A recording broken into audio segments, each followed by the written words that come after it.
오늘은 고용과 지역의 전환에 대한 이야기 이어지겠는데요. 군산에 다녀오시고 한국 GM 노동자들 만나셨죠? 수도권에서 알고 있는 거하고는 좀 상황이 좀 많이 달랐고 또 정부에서 어떤 위기 대응을 하고 있다고 하는데 현실적이지가 않구나 이런 것들을 좀 많이 느꼈습니다. 스웨덴 말메 어떤 의미에서는 우리한테 굉장히 유명한 도시인데 아마 말매의 눈물이라고 해가지고 그런 말을 들어보신 적이 있을 거예요. 그 호주도 4대 자동차 브랜드가 다 생산 기지를 가지고 있던 자동차 생산국이었는데 군산, 애들레이드, 말매 이렇게 세 노동자들한테 같은 질문을 하면서 좀 비교를 해본 거죠. 네, 그러면 이제 뭐 다른 도시 얘기도 좀 해볼까요? 스페인의 빌바오 갔다 왔다고 아까 동현님 말씀하셨는데 빌바오가 사실 스페인에서 좀 약간 그 산업 혁신이라든가 이제 전환에 있어서 되게 좀 많이 주목을 받아온 도시예요. 말메에도 이런 전환 과정이 있었나요? 그 시장님한테 제가 어떻게 유망한 산업을 알아볼 수가 있나요? 이렇게 물어봤어요. 했더니 프랑스 릴에도 다녀오셨다고 하셨잖아요. 릴이 또 되게 비슷하게 의미 있는 도시였더라고요. 이런 생각도 좀 들어요. 정말 좋기만 한 걸까? 이들은 완전히 전환에 성공했나? 빌바오 같은 경우도 여전히 이제 청년 실업이 심각하고 스페인 전체적으로 심각한 영향 때문에 이 유럽 도시들의 전환 사례로부터 어떤 교훈을 얻어서 좀 전환의 방향을 잡아볼 수 있을까? 이걸 좀 한 분씩 의견을 얘기해 주시면 좋겠네요. 네, 그러면 이제 뭐 다른 도시 얘기도 좀 해볼까요? 스페인의 빌바오 갔다 왔다고 아까 동현님 말씀하셨는데 네. 빌바오는 어떤 사례인가요? 빌바오는 이제 뭐 스페인에서 뭐 엄청 유명한 도시는 아닌데 여기도 이제 스페인에서 한 10번째 정도로 큰 도시고 그 북동부에 있는 바스크 주 자치주 내에 있는 주도인 가장 큰 도시인데 이 바스크 지방이랑 이 빌바오가 사실 스페인에서 좀 약간 그 산업 혁신이라든가 이제 전환에 있어서 되게 좀 많이 주목을 받아온 도시예요. 그러면 최근의 사례로 보면 이제 금융위기 때 좀 이제 바스크 쪽에 있는 그 몬드라곤 협동조합이라든가 이런 지역들이 좀 이제 금융위기 때 엄청 이제 스페인이 영향을 많이 받았는데 그 협동조합의 거버넌스 덕분에 이제 좀 고용의 영향이 좀 적었다든가 이제 고용 위험이 많이 분산됐다라는 사례로 국내에서도 엄청 큰 주목을 받은 바 있었고, 근데 그 앞에도 이제 이 빌바오 지역 같은 경우는 이제 산업혁명 초기부터 이제 성장한 이제 산업 도시인데 여기도 마찬가지로 조선업이 엄청 이제 활황이었던 큰 도시였다가 이제 말메와 비슷한 시기인 것 같아요. 이제 한 70년대쯤부터 이제 좀 서서히 이제 다시 이제 침체기를 겪으면서 이제 엄청난 이제 고용 위기가 오고 뭐 이제 실업률이 치솟고 이런 과정을 거쳤다가 그 이후에 다시 좀 이제 90년대부터 이제 좀 다시 재생이 시도되고 뭐 전환 전략이 뭐 문화라든가 이런 컨셉으로 전환을 했다고 하면서 그 미술 쪽에 관심 있는 분들은 아실 텐데 이제 구겐하임 미술관이라고 지금 이제 그 뉴욕이랑 베를린에 있고 여기 빌바오에도 이제 전 세계에 이제 딱 세 군데밖에 없는 이런 큰 문화적인 인프라도 갖추면서 되게 전환을 잘한 도시로 주목받고 있는 이제 도시라고 할 수 있는데요. 저희가 오늘 주로 할 얘기는 이제 그때 이제 처음 이제 그 산업 침체기였던 이제 7, 80년대에서 어떻게 전환을 했느냐일 텐데 그때 상황을 제가 좀 정리했던 자료들을 찾아봤는데 이게 뭐 인구도 원래는 한 43만 정도까지 있었는데 이제 뭐 그때가 이제 갑자기 이제 80년대 43만이었다가 85년 되면 이제 5만 명이 넘게 이제 감소를 하고 다들 이제 떠난 거죠. 이제 사실 이제 뭐 아까 말씀하신 조선업에서는 이제 대부분 이제 다들 떠나니까 이게 이주 노동자들이 왔다가 떠나고 이런 경향들이 있어서 떠난 경우도 많고 그 조선소 주변에 이제 그 시내를 흐르는 이제 도시 중심에 이제 네르비온강이라고 있는데 거기가 이제 워낙 오염이 많이 됐어서 다들 이제 공장들은 떠나고 거기는 이제 워낙 오염이 많이 돼 있어서 이제 이 강의 근처에서 이제 뭔가를 아무것도 할 수 없을 정도의 오염도 심하고 도시도 이제 되게 많이 침체돼 있고 약간 이런 되게 심각한 상황에 있었다고 하더라고요.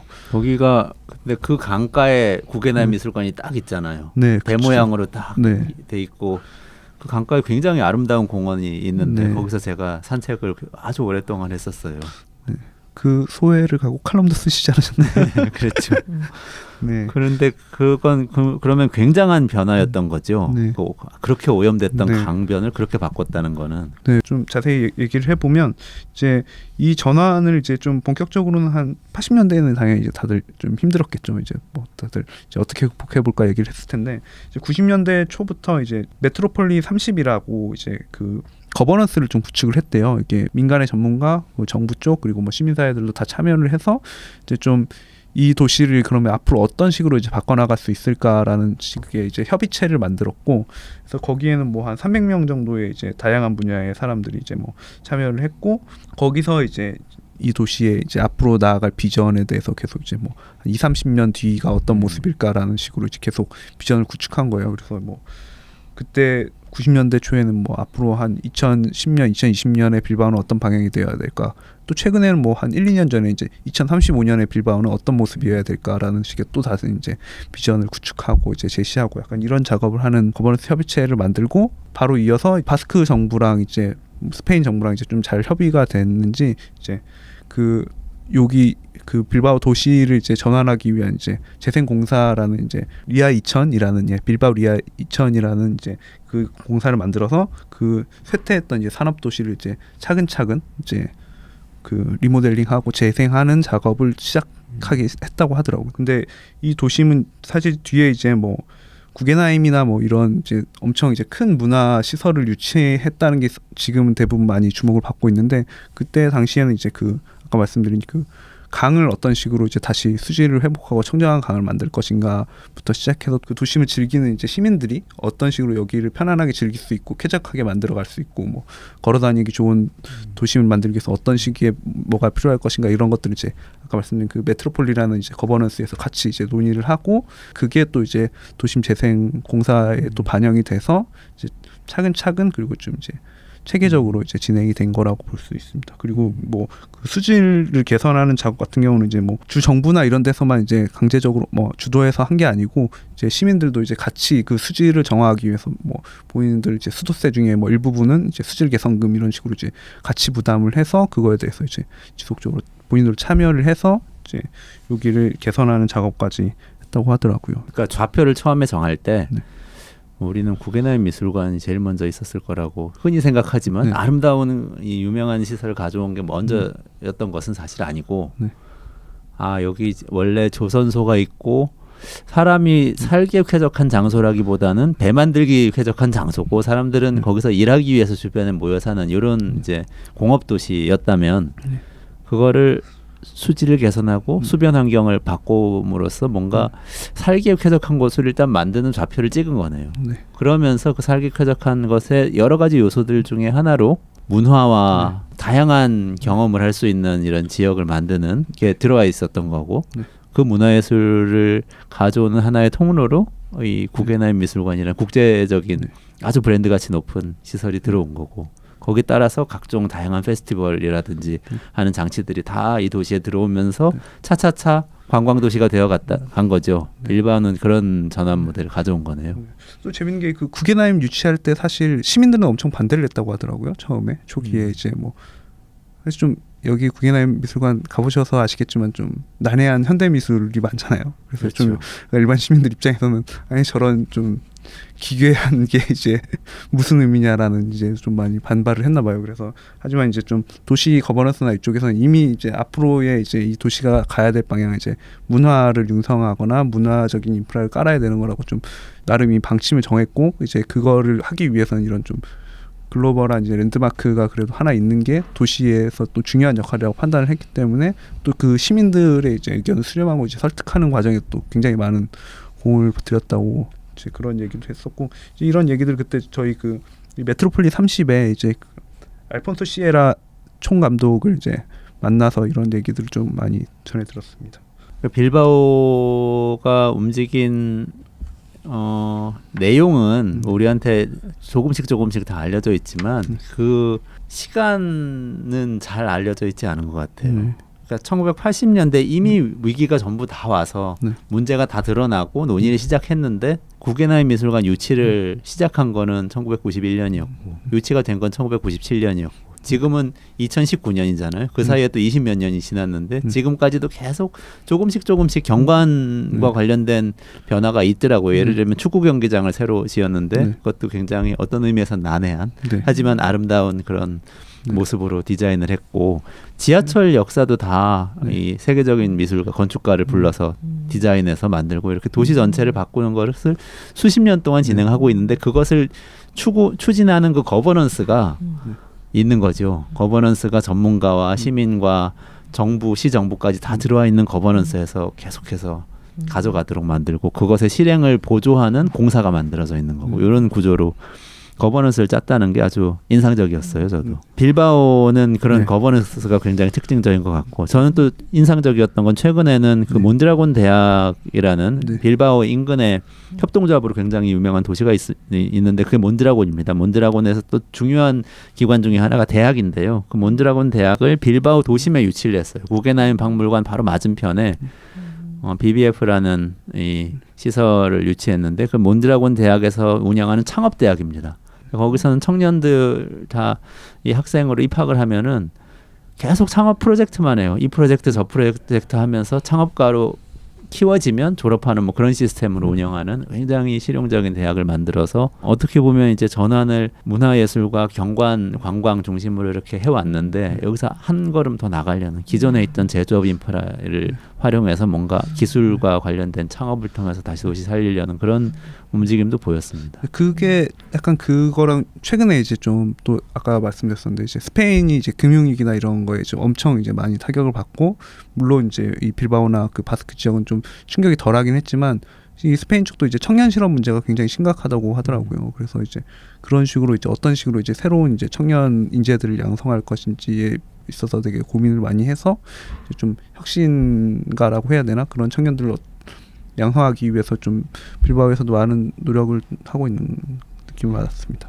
굉장히 재밌는 게 우리나라에서 지금 사회적 경제 협동조합 이야기 많이 하잖아요. 그런데 그 몬드라곤 대학은 사회적 경제 협동조합의 이제 본산이라고 할 수 있는데 그 빌바오에 연 몬드라곤 대학에서 운영하는 BBF에서는 협동조합이라는 이야기를 전혀 꺼내지 않더라고요. 대신 협동을 하면서 창업을 해야 된다고 하면서 팀 정신을 가르쳐요. 팀 기업가 정신이라고 그래서 그런 것도 굉장히 인상적이었어요. 그러니까 사회적 경제라는 영역이 그 영역 안에 머물지 않고 이 도시의 가장 핵심적인 문제 해결하는데 꼭 자신들의 용어나 이런 걸 고집하지 않으면서 이 좀 솔루션을 내놓으려고 하는 게 아주 인상적이었습니다.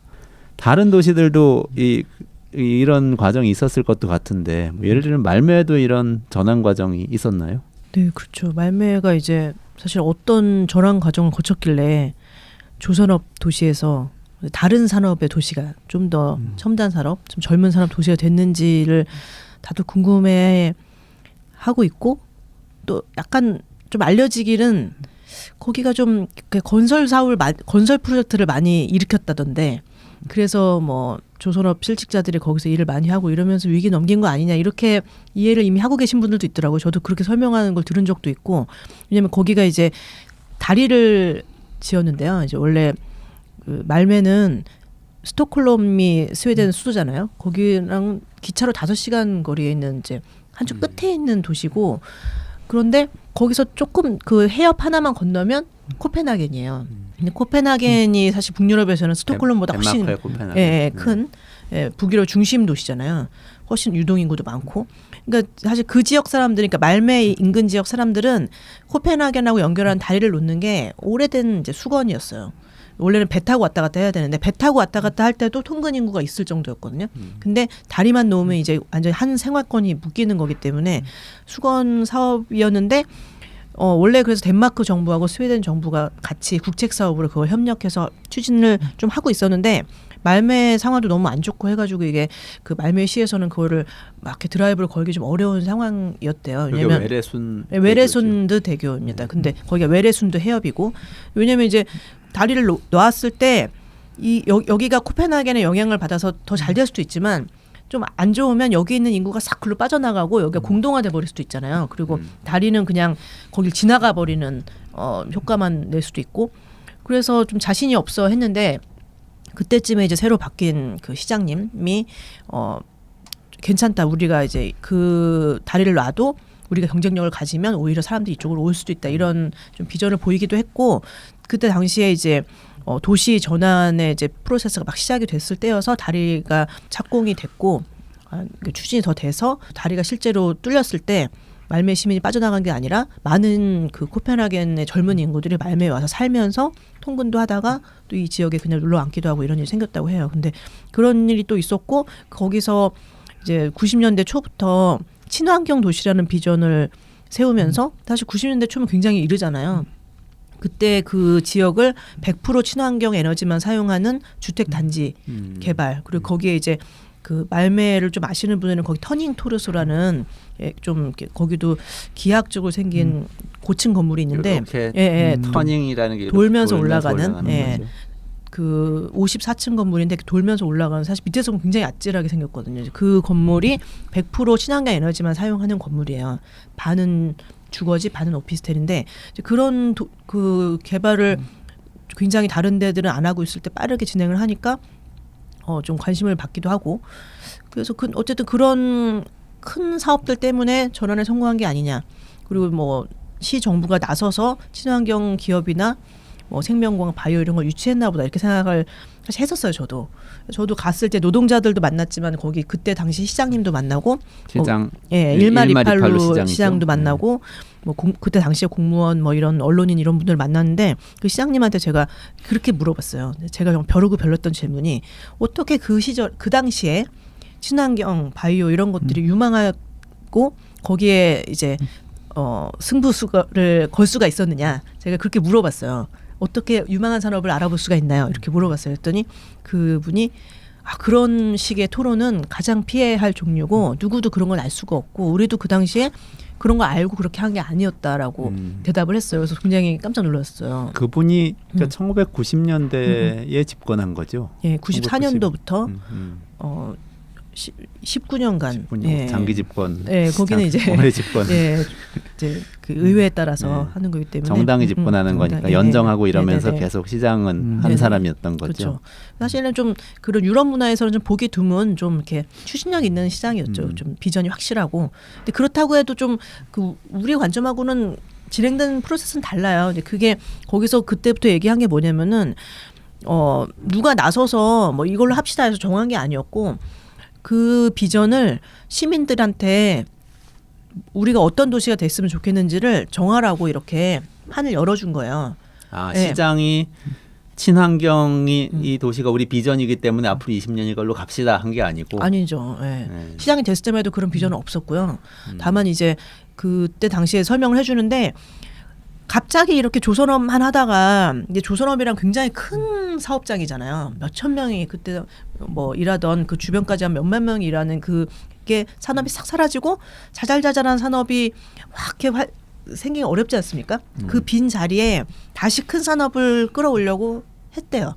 그래서 사브 자동차에 그 부지를 1크로네에 제공하면서 자동차 공장을 세워달라고 했고 실제로 세웠습니다. 그래서 몇천 명이 일하는 그 공장이 세워졌는데 그 1년 반 만에 다시 문을 닫았어요. 그때쯤에 그게 사브가 GM에 팔리기도 했고 이미 그 가격 경쟁력이 없었던 거예요. 그 지역에서의 제조업은. 그래가지고 안 되는구나. 미련을 그때 가지고 있었던 거를 좀 다 버리게 된 거예요. 그 사람들이. 그리고 이제 아예 다른 걸 해봐야겠다라고 생각할 때 그럼 뭘 할지 우리 도시가 뭘로 가야 될지를 우리가 정해보자 해서 이제 전문가들하고 시민이 태스크포스를 만들어서 얘기를 했는데 그때 중요한 거 하나는 젊은 세대들이 발언을 일정 부분 이상 할 수 있도록 보장해 주는 데 신경을 썼대요. 청년 세대들이. 왜냐면 미래 비전을 정하는 데 있어서 청년들이 얘기할 수 있게 해줬다. 청년들이 얘기를 해야 그게 미래의 비전이기 때문에 청년들의 발언권을 보장해 줬을 때 그때 이제 그게 94년 정도부터 시작이 됐다 그러면 92년에 리우 환경회의가 있었잖아요. 그래서 그때 뭐 이제 그 저탄소 발전을 해야 된다. 뭐 그런 얘기들이 나왔기 때문에 그거를 민감하게 알고 있던 그 세대들이 우리가 그러면은 세계 최초로 친환경 도시로 가자. 그러니까 이 저탄소 국가의 비전을 우리가 먼저 해보자. 이런 제안을 해서 그게 설득력을 많이 얻어가지고 그 다른 세대까지 다 설득을 해서 그게 친환경 도시라는 비전을 이제 세운 거예요. 근데 그리고 그 비전이 굉장히 이제 시민들이 볼 때는 가치가 있었기 때문에 되게 좋아하면서 초중고등학교에서 다 그거를 열심히 가르쳤다고 해요. 이제 우리는 친환경 도시로 갈 거고 이러면 이런 효과가 있고 우리가 이 지구를 위해서 좋은 일을 한다 이런 걸 초중고등학교 다 가르치니까 시민들이 그 비전을 굉장히 자부심을 가지게 된 거죠.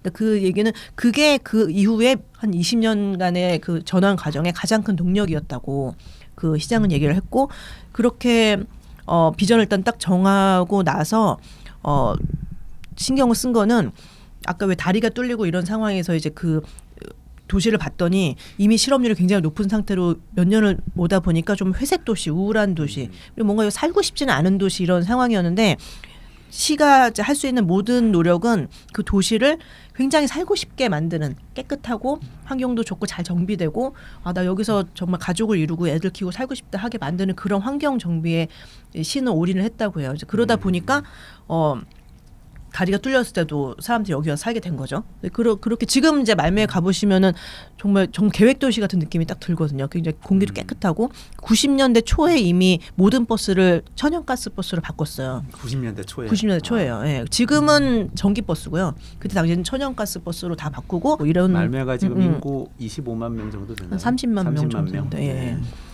그렇게 하면서 전환 과정을 이뤘는데 그렇다고 해서 말매 막 이런 창업이 그때부터 막 이뤄지고 이랬던 건 아니죠. 근데 사람들은 어떤 생각을 가지고 있었냐면 사람들이 여기서 젊은 사람들이 계속해서 살게 되면 다른 것들도 생긴다는 그런 믿음이 있었던 것 같아요. 그래서 이제 그 분의 그 일말 이팔로 시장님의 용어에 따르면 청년들을 위한 테스트베드로 도시를 내줬다. 청년들이 알아서 해보게. 우리는 그 환경만 잘 조성해 준 거다라고 하면서 그 환경 중에는 예를 들면 말매 대학을 세운 것 같은 게 있어요. 이제 아까 없던 대학을 세운 거죠. 말매는 이제 룬드라는 도시가 말매에서 16km밖에 안 떨어진 곳에 그 있는데 룬드 대학이 북유럽의 뭐 가장 크고 오래된 대학이라고 해요. 그래서 왕족들도 다니고 막 이런 대학인데 그러니까 그 도시 룬드는 아예 대학 도시인 거예요. 그러니까 그렇게 유명하고 이제 종합 대학이 거기 딱 있으니까 말매는 사실 완전 산업 도시고 고등학교도 사실 안 나오고 그냥 다 거기서 조선소에서 일하는 그런 도시였는데 노동자의 도시와 학자들의 도시 그러니까 이렇게 딱 붙어 있는 거죠. 거네. 그래서 룬드 대학 분교가 하나 있긴 있었대요. 그 전에도. 근데 여기서 말매가 우리가 말매 대학, 말매 유니버시티를 세우겠다고 하니까 스웨덴 사람들은 다 좀 코웃음을 쳤다는 거예요. 말매하고 유니버시티는 약간 모순이잖아. 약간 이런 느낌으로 느낄 정도로 니네가 대학이 왜 필요해? 배우고 싶은 거 있으면 룬드 가서 배우든지 와서 가르쳐 달라고 해. 막 이렇게 생각을 했대요. 스웨덴 사람들은. 근데 말매 사람들 아니다. 우리는 우리의 이 도시에 사는 사람이 배우고 싶은 게 있으면 여기서 배우고 여기서 계속 살아야 되기 때문에 우리의 대학이 필요하다. 이런 관점으로 대학을 지었고 실제 대학을 중앙역 바로 옆에 지었어요. 그래서 가장 도심의 요충지에 지어서 중앙역이면 네. 서울역 같은 곳인 거죠. 그렇죠. 가장 이제 모든 버스 노선이 집중하는 곳이잖아요. 그래서 그냥 일하고 퇴근하는 길에 수업 하나 들을 수 있고 뭐 이런 식으로. 사실 스웨덴은 다른 대학들도 좀 그렇게 돼 있다고 하더라고요. 분리돼 있지가 않고 뭐 시민들의 생활 속에 대학이 있는 걸로 만들었다. 그렇게 많이 이제 강의실도 그 분포돼 있다고 하는데 말매는 아예 처음부터 거기다 지었고 그래서 그 말매 대학을 처음부터 또 그 교수진을 아주 젊은 그 신산업을 연구하는 거기에 또 이제 친환경 프로젝트가 많기 때문에 그런 어워드도 만들고 하면서 그런 이제 그 융합 연구를 하는 연구자들로 교수진을 채우고 이랬더니 이제 그 사람들이 다 여기 와서 일하고 하면서 그 시간이 지나니까 창업을 할 때도 그냥 거기서 창업을 하는 거죠. 그 도시에 좀 한 몇 년 후에 봤더니 IT 뭐 친환경 바이오 생명공학 이런 것들이 다 쫙 이제 막 생겨나서 그런 산업으로 봤을 때는 가장 젊은 도시 이렇게 막 꼽히는 그런 상황이 됐는데 그게 정말인 게 제가 이번에 갔을 때 보니까 최근에 가장 많이 창업된 비즈니스는 게임하고 미디어라고 하더라고요. 네, 뭐 젊은이들이 트렌드이기도 하죠, 사실. 그 젊은 사람들이 원하는 걸 많이 창업하니까 트렌드가 이렇게 자연히 바뀌고 있고. 근데 또 친환경 산업은 딱히 아니네요. 그렇죠. 그게 뭐 미디어. 도시가 뭐 그걸 강제하는 건 아니니까 다만 여기에 젊은 인구들이 많이 공부하고 일하고 살고 있다는 증거인 거죠. 그래서 그러네. 사실 약간 걱정도 하더라고요. 그게 좀 기기 이코노미이기도 하잖아요. 프리랜서들이 많고. 근데 사실 이 세대가 그렇게 일하고 싶으면 또 그렇게 해야지. 그런 관점이 좀 있더라고요. 그래서 옛날 그 조선소 부지는 지금 그 V자로 파여진 그 도크만 남아있고 아무것도 없는데 거기에 미디어 레볼루션 시티라는 큰 창업기관이 들어와 있어요. 근데 기업하고 이렇게 정부가 반반씩 해서 운영하는 곳인데 거기에 정말 미디어 창업을 하려는 그런 젊은 사람들이 꽉 차서 일을 하는데 제가 아까 만났던 그 노동자분들도 그 자리를 막 옛날 그 자리가 지금은 그렇게 됐다고 막 저한테 설명해 주시면서 그때 조선소에서 일하던 노동자의 1.5배 되는 젊은이들이 거기서 창업을 하고 일을 하고 있다 이렇게 자랑스럽게 옛 코컴스 조선소의 노동자들이 노동자들이 지금은 이렇게 됐다 하면서 그 당신들도 우리가 군산의 상황이 좀 이렇다 얘기를 하니까 당신들도 정부에 그렇게 해달라고 해 막 이렇게 정부는 원래 그런 일을 하는 데야 그러니까 그런 일을 할 수 있도록 요구를 해 뭐 이런 얘기를 하시더라고요 할아버지들이. 그래서 근데 굉장히 곱게 잘 늙으셨어요. 되게 표정도 밝으시고 예. 그래서 자랑스럽게 얘기하신다니 근데 아주 인상적이네요. 미디어 레볼루션 시티라고요. 조선소 자리에서 미디어 창업 혁명 뭐 그렇죠. 이런 게 일어나고 네. 있다는 이런 얘기네요. 그거를 또 자기 손자 세대들은 다 거기서 일을 하고 있기 때문에 원래 그렇게 변화해 가는 거고 그런 게 자연스러운 거기 때문에 당신들도 그렇게 해라 뭐 이렇게 얘기를 할 정도로 얘기를 했다는 게 좀 인상적이었어요. 그래서 그 저는 아까 빌바오 케이스랑 공통점이 그건 것 같아요. 이제 그 도시를 일단 거기 살고 있는 사람이 누릴 만한 장소들을 정비하는데 그 시는 굉장히 주력했잖아요. 거기도 그렇고 이제 그렇게 하다 보니까 다른 사람들이 봤을 때도 좋아 보여서 거기로 관광을 오기도 하고 와서 살기도 하고 이러는 거지. 처음부터 뭐 관광을 위해서 개발했거나 아니면 뭐 이제 뭐 산업 단지를 만들어 놓고 텅 빈 산업 단지를 만들어 놓고 오라고 뭐 유치라고 이런 게 아니잖아요. 그래서 거기서 그런 점을 좀 배워보면 어떨까 우리도 이런 생각이 좀 들긴 하더라고요. 그러네요. 네. 프랑스 릴에도 다녀오셨다고 하셨잖아요, 동현님. 릴에서도 뭔가 이 특징적인 점이 있나요? 네. 저희 뭐 사실 릴은 이제 저희가 의도해서 간 건 아니었고 우연히 이제 좀 그 유럽 연합에 좀 저희와 비슷한 일을 하는 실험하는 이제 UIA라는 기관이 있어서 저희가 만나보려고 간 거였는데 근데 릴이 또 되게 비슷하게 의미 있는 도시였더라고요. 혹시 원래 알고 계셨나요? 알고는 있었죠. 네. 그 교과서에 나오잖아요. 저는 처음 들어봤어요. 릴을. 세계사 교과서 같은데 뭐 유럽의 대표적 공업지대 뭐 릴 이런 식으로 나와요.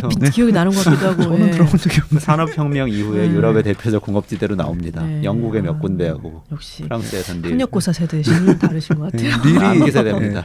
말씀하신 것처럼 이 그 프랑스의 산업혁명을 상징하는 도시였다고 하더라고요. 그래서 여기서 그 철강이나 이런 것들부터 당연히 이제 그 시기에 발달을 했는데 그래서 그 파리 에펠탑에 들어가 있는 그 철도 다 이 릴에 있는 철강 공장에서 철강 공장에서 이제 만들어져서 이제 다 글로 간 거라고 하는데요. 근데 릴도 이제 좀 당연히 이제 이런 그 초기의 산업 도시였다 보니까 60년대 오히려 또 빌바오나 이런 데보다 또 좀 더 앞당이죠. 왜냐하면 이제 그 좀 더 약간 기초 산업이었던 그렇죠. 것이고 그런 사람은 사실 좀 더 빨리 이제 뭐 아시아나 뭐 저기 한국이나 뭐 일본 이런 나라에서 또 다 이동을 했으니까 그래서 좀 더 그런 위기가 일찍 시작됐는데 그 60년대 시작된 위기가 거의 뭐 한 90년대까지 쭉 이제 이어졌다고 이제 해서 되게 좀 장기적인 굉장히 불황, 어려운 시기를 겪은 거죠. 네, 겪었는데 이게 근데 여기는 릴이 좀 재밌는 게 아까 이제 스웨덴 말매 일마리 팔로 일마리 팔로 시장님이 19년 재임하셨다고 했는데 여기는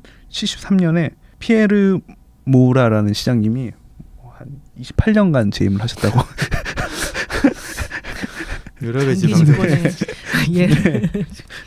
그래서 근데 이분이 하신 게 되게 좀 중요한 일을 하셨어요. 사실 이게 커브 전략을 이분은 이제 추진을 하신 건데, 근데 물론 여기도 이제 또 빌바오랑 유사하게 그 메트로폴리 유라릴 메트로폴이라는 기관 설립해서 거기도 이제 좀 이런 장기적인 거버넌스, 민관이랑 뭐 시민들 뭐 청년들이 다 참여할 수 있는 거버넌스를 구축하고 거기서 이제 같이 이제 비전을 논의한 것이긴 한데 그런 식으로 해서 거기서 이제 허브 전략이라는 걸 좀 도출해서 유럽 연합 내 이제 핵심 노선들을 다 이제 끌어오신 거예요. 그래서 그 런던과 파리 있는 그 해저 터널 노선도 이제 릴을 지나고 브뤼셀로 바로 이어지는 고속열차.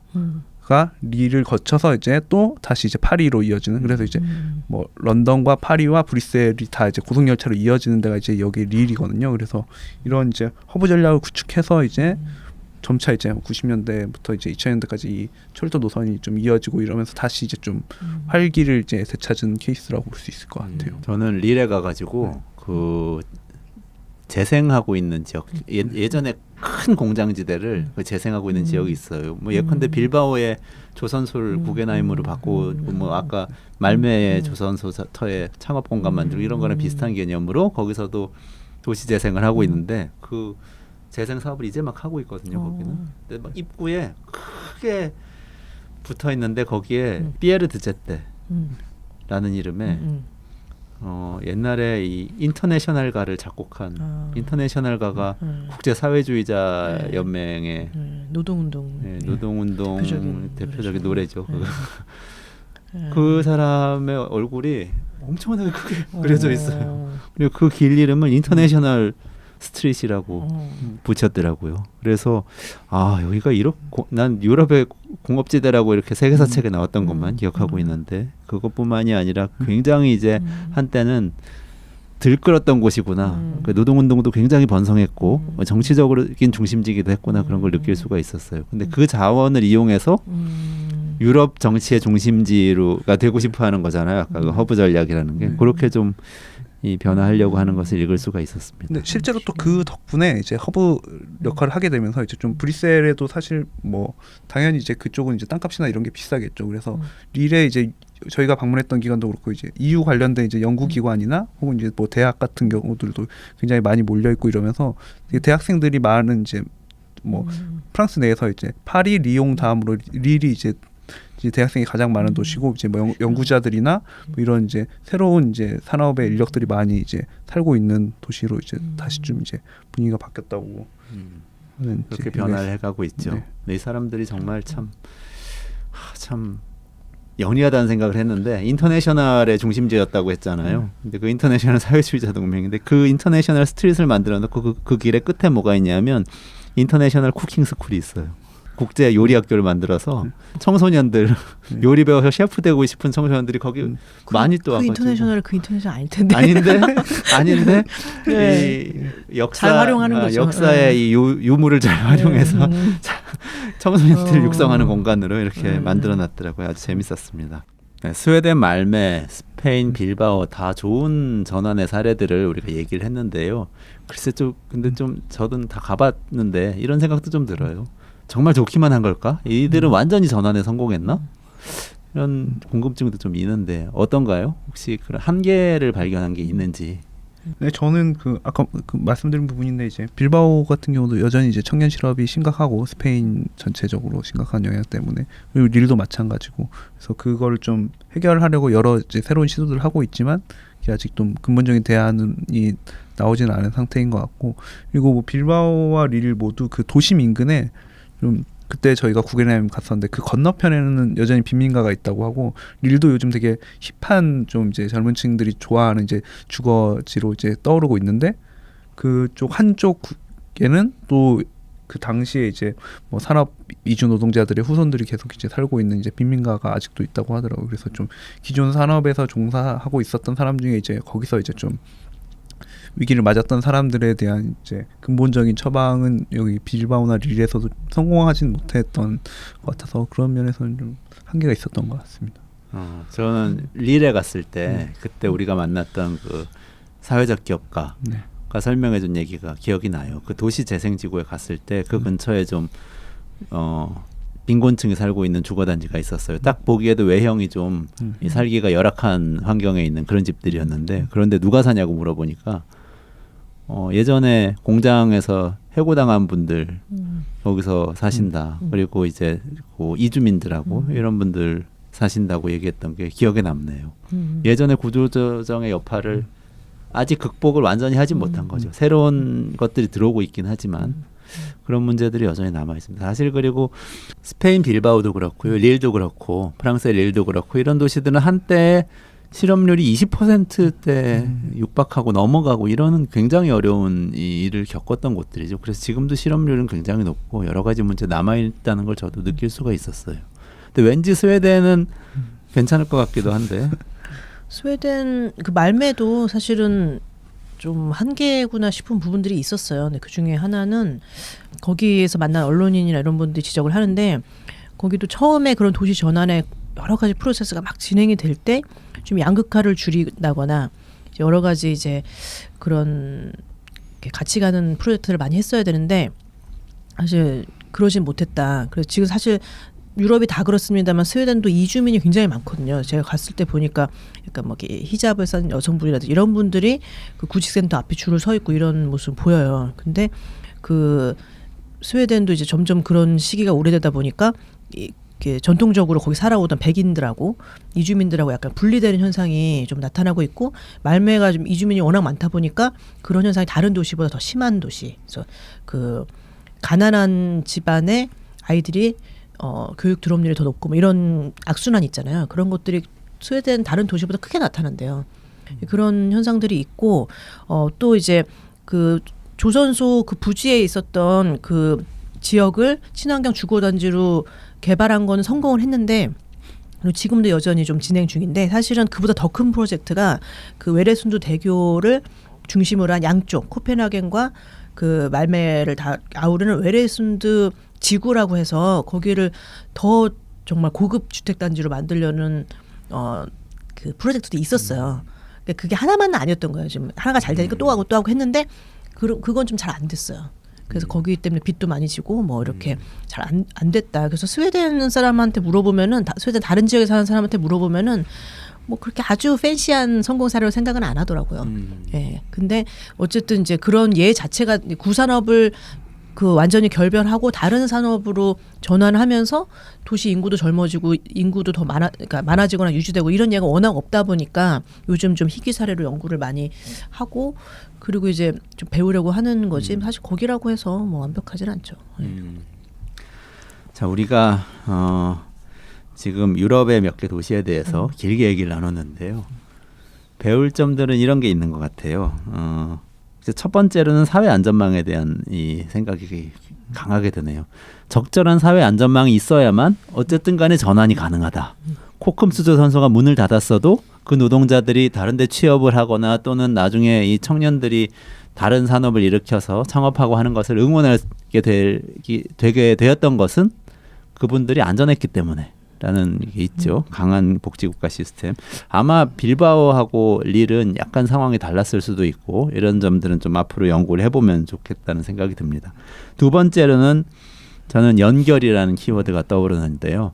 예를 들면 말메의 경우에 스웨덴과 덴마크 코펜하겐을 잇는 그 외래순 대교라는 다리가 놓임으로써 더 넓은 세상하고 손쉽게 연결될 수 있게 됐다는 것. 그것도 이제 상당히 중요한 전환의 계기가 되지 않았나 싶은 생각이 들고요. 혁신가들이 모여들 수 있는 어떤 공간이 있는 것도 되게 중요한 것 같아요. 진지 같은 역할을 하는 건데 말메 대학이 아까 그런 역할을 했다고 한 거죠. 지금은 미디어 레볼루션 시티라는 어떤 창업 공간이 또 그런 역할을 하는 거고 말메에서 그런 이제 공간을 마련했다는 것이 전환에 성공할 수 있는 이유가 되지 않았나. 예를 들면 스페인 빌바오 같은 경우는 구겐하임 미술관을 둘러싼 문화예술가들이 와서 활동할 수 있는 여러 가지 이 기회들 이런 것들이 그런 이 기회 공간이 되었을 수도 있다는 생각이 듭니다. 그리고 마지막으로 가장 중요한 건데 거버넌스 이슈가 있네요. 빌바오에서 했던 것처럼 지역 사람들이 같이 이 장기간 끌고 갈 수 있는 거버넌스를 만드는 것, 비전을 공유하는 거버넌스죠. 그런 이제 4가지 정도가 떠오릅니다. 이렇게 한번 정리를 해보고요.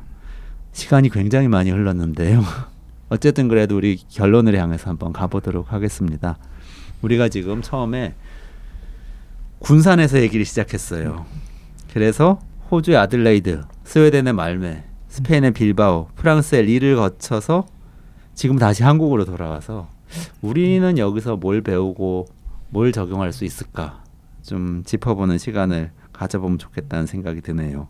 네, 저는 진짜 많은 생각이 들었는데 특히 이제 군산 위기가 닥친 직후인 군산을 여러 번 가고 그 상황을 머릿속에 넣고 스웨덴이나 호주에 가보니까 정말 좀 안타까운 점이 많았어요. 근데 그 중에 하나가 실질적으로 그 위기에 처해 있는 사람에 대한 직접적인 어떤 이제 국가가 있구나, 사회가 이 지방 정부가 나를 도와주는구나 하고 느낄 만한 그런 일들이 군산에서 거의 일어나고 있지 않은데 사실 호주나 그러니까 애들레이드나 말메에서는 그런 것들이 있더라고요, 실제로. 물론 이제 말메가 더 세심했는데 그게 왜 그런가 봤더니 일단은 그 시 정부 가장 작은 단위의 지방 정부는 시민들의 삶이 어느 수준 정도로 유지되도록 하는데 강력한 목적을 가지고 그거에 맞는 정책을 굉장히 융통성 있게 사용하면서 이렇게 대처할 수 있도록 되어 있더라고요. 근데 지금 우리의 상황을 보면은 군산시청이 그런 역할을 잘 못하고 있고 지금 이미 뭐 예를 들면 일자리 관련해서 고용 안정 자금이라든지 뭐 일자리 창출 맞춤형 사업 뭐 이런 것도 여러 사업들이 있으면 그 이미 전국적으로 다 시행되고 있는 사업이잖아요. 그 사업들을 각각의 담당자들이 이미 맡고 있어요. 공무원 담당자들. 네, 공무원 담당자들이 그걸 이제 민간에 위탁 주거나 해서 진행하고 있는데 그 사업 각각의 사업들을 조금씩 범위를 늘리거나 이렇게 뭐 대상자를 좀 넓히거나 뭐 자부담비를 면제하거나 뭐 이런 식으로 지금 제도를 그 지원 정책을 내려 보내는 거예요. 그러면은 그 담당자들은 원래 하던 본연의 업무가 더 급하고 그거에 조금 넓은 거는 뭐 해당이 되면 좀 더 그 찾는 거지. 지금 진짜 실직한 그 사람 있잖아요. 그 사람을 기준으로 접근하게 되지가 않더라고요. 있는 제도를 운영하는 식으로 되고, 그리고 심지어 지금 고용 위기 종합지원센터 뭐 이런 이름의 센터가 있어도 다 민간이기 때문에 그 실직자에 대한 정보도 가지고 있지 않고 직접적으로 연락을 하거나 접근할 수가 없어요.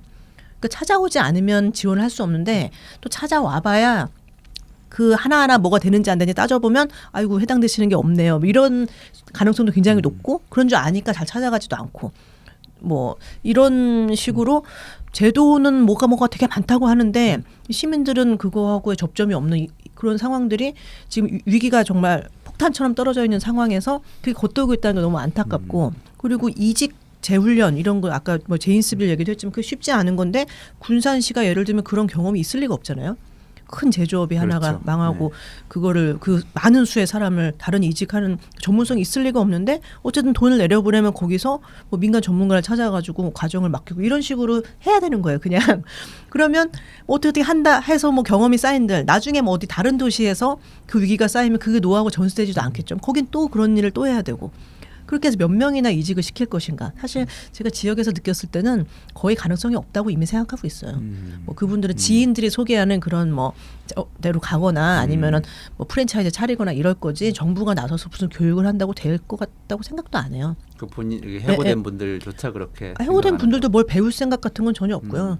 이제 가장 가까이 있는 사람이 소개하는 일을 하게 되더라고요. 아까 자영업 차리신 분도 마찬가지고 마음의 여유가 없을수록 그냥 가까운 사람이 제안하는 일을 덥석 받게 되고 이제 아니면 뭘 뭐 이제 배우겠느냐 이런 질문을 해봐도 그런 여유까지는 없다. 차라리 멀리 가더라도 원래 하던 일하고 비슷한 일을 하게 된다든지 뭐 그런 선택을 하게 되는 거죠. 근데 그런 상황에서 어떤 이제 특히 우리는 이제 지금 거기만 한 상황이 아니라 큰 산업이 변화하고 있고 예전에 있던 일이 없어지고 새로운 기술을 사용하는 새로운 일이 생겨나는 이런 상황들이 벌어지고 있을 때 그걸 어떻게 매치시킬 것인가라는 고민을 해야 되는 상황인데 그 현장은 전혀 그런 상황이 아닌 거죠. 그럼 어디선가는 그런 고민을 해야 되는데 저는 스웨덴을 보니까 그 이직 직업 훈련은 말메이시가 전혀 하지 않더라고요. 말메이시는 그거에 해당되는 부서도 없어요. 그거는 그 스코네 주라는 그 주에서 담당을 하고 있고요. 그래서 그 조금 떨어진 란스크로네라는 도시로 가야지만 그 센터를 갈 수가 있어서 제가 기차 타고 가서 거기 방문을 했는데 그 주위에서 평소에 그런 전문 과정이나 이런 걸 운영하고 있다가 예를 들면 어느 도시에서 뭐 실직자가 공장이 망하면 실직자가 뭐 800명이 발생했다 그러면은 거기로 이제 그 전문가들이 가서 이렇게 부스를 차리고 한 그게 다 해결될 때까지 몇 달 동안 거기서 상주해요. 그 공장 안에 상주하면서 1대1로 다 이렇게 상담을 하고 그리고 주변에 다 광고 내고 뭐 이렇게 해서 그 구직자들을 다 최대한 매치시켜주고 이런 것들을 하고 또 그게 끝나면 다시 와 있고 이렇게 아예 주가 평소에 그걸 운영하고 연구하고 관리를 하고 있기 때문에 그 위기가 닥치면은 그 전문성 그대로 사용할 수가 있거든요. 근데 지금 우리는 그런 시스템이 갖춰져 있지 않은데 앞으로는 저는 좀 그런 광역 단위 정도에서는 물론 주정부 아니 그 중앙 정부가 할 수도 있을 것인데 약간 또 뭐 예를 들면 어느 지역마다 좀 산업의 특성이 좀 다르잖아요.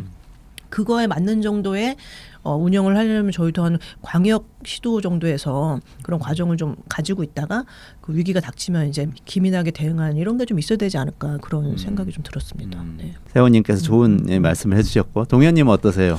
네, 저는 뭐 제가 다녀온 뭐 빌바오나 릴의 경우도 그렇고 세호님이 말씀하신 그런 뭐 아들레이드나 이제 말메 얘기도 들어보면 이게 좀 도시들이 일단은 좀 모든 걸 다 할 수는 없는 것 같아요. 사실 위기에 빠졌다 그래서 뭐 호주도 이제 뭐 국가 차원에서 결정을 내린 거긴 하지만 우린 자동차는 이제 더 이상 안 한다고 한 거고 그리고 뭐 말메 같은 경우는 이제 우리는 친환경 도시로 이제 전환을 하겠다.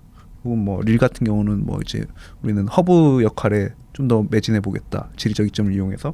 그리고 빌바오는 이제 문화를 좀 더 융성시키고 뭐 기존에 있던 뭐 제조업은 좀 더 이제 고품질의 제조업 역량으로 강화를 하겠다. 이런 식으로 좀 약간 선택을 한 거잖아요. 그래서 이런 뭔가 각 도시마다 이제 갖고 있는 자원이나 이제 뭐 역량을 이제 토대로 해서 뭐 적합한 전략을 좀 더 이제 선택을 해야 되는 것 같고 지금 뭐 저희 한국 예를 들어 보면 뭐 군산도 그렇지만 뭐 나오고 있는 대책들은 이제 뭔가 다 할 것 같은 느낌으로 이제 많이 하잖아요. 뭐 스마트 공장도 하고 그 군산 그 세원님이 예전에 말씀하셨는데 뭐 거기서 이제 나오고 있는 실업자 교육 과정도 뭐 드론 창업자 과정도 있고 뭐 어쨌든 이제 뭔가 좀 각 도시의 역량이나 기반에 맞는 거에 대한 전략을 좀 선택하고 이제 그거를 이제 좀 더 장기적으로 추진해 나가는 게 필요한 것 같고 그런 면에서는 좀 그런 빌바오의 메트로폴리 30 같은 경우도 이게 이런 이름이 지어진 게 이제 그 주변에 30개 이제 그 소도시들 혹은 30개의 마을들을 상징하는 이제 거기가 이제 엄청 이제 그 앞으로 어떻게 할 거냐에 대해서 엄청 치열하게 이제 싸움을 해서 이권 다툼을 해서 좀 더 이제 좀 협력적으로 이제 잘 설계를 해보자 해서 이제 만든 게 이제 메트로폴리 30이라고 하더라고요. 그래서 이런 식으로 이제 좀 장기적인 거버넌스를 구축하고 협의할 수 있는 거버넌스를 만들고 거기서 이제 좀 본인들에게 적합한 혹은 전략을 이제 좀 추진하고 이제 만들어갈 수 있는 게 좀 중요한 것 같고 그러면서 그때 그 메트로폴리 30의 그 총괄 디렉터가 이제 그런 얘기를 했어요. 이제 좀 이 도시의 비전을 구축할 때 이게 도시가 앞으로 이제 누구를 위한 도시인가에 대해서 좀 더 많이 고민을 해야 된다고 하면서 이게 도시가 이 도시에서 태어난 사람들을 위한 것인지 아니면 태어날 사람들을 위한 것인지 아니면 뭐 여기서 일하는 사람들인지 사는 사람들인지 혹은 뭐 앞으로 우리의 손자들은 어떤 국적을 갖게 될지도 모르는데 뭐 이런 식으로 이제 좀 더 이제 미래지향적인 비전을 갖고 이제 장기적인 뭐 전략이나 비전을 갖춰 나갔으면 좋겠다는 얘기를 해서 그런 게 좀 필요한 것 같습니다. 저희도. 야, 클로징 멘트 클로징 멘트 하신 것 같은데요.